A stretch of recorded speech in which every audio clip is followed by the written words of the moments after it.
আপনারা এখানে দেখতে পাচ্ছেন গরুর গলার কাছে 4টি অংশ থাকে। এটা হলো কণ্ঠনালী, তারপরে হচ্ছে খাদ্যনালী, আর 2টি আর্টারি থাকে। কোনো মুসলিম যখন গরু জবাই করে তখন বিসমিল্লাহি আল্লাহু আকবার বলে শুরু করতে হয় এবং এটা আবশ্যিক। এবং গরু জবাইয়ের ছুরিটাও ধারালো হওয়া জরুরি। প্রথমে যখন গরুর গলার চামড়া কাটে তখন গরু ব্যথা পায়, এবং তারপর যখন এই 4টি অংশ কেটে যায় তারপর থেকে সে আর ব্যথা পায় না। 4টি অংশ কি কি? একটা হলো কণ্ঠনালী, 2 নম্বর হচ্ছে খাদ্যনালী, আর 2টো আর্টারি। 4টি অংশ কেটে যাওয়ার পর ব্যথা করে না, কারণ ওই 4টি অংশ কেটে দেওয়ার পর প্রাণীটি তার জ্ঞান হারিয়ে ফেলে।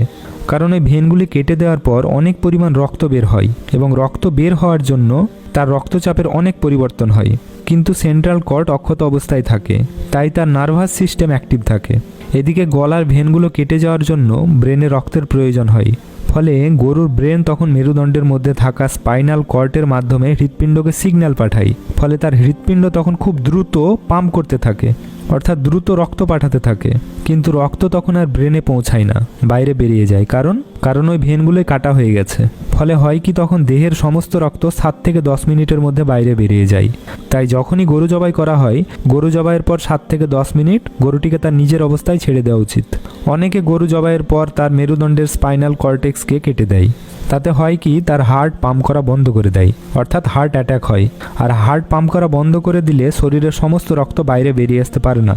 ফলে সেই মাংস যদি ভালোভাবে রান্না না করা হয় তাহলে কিন্তু শরীরের অনেক রোগ সৃষ্টি হতে পারে।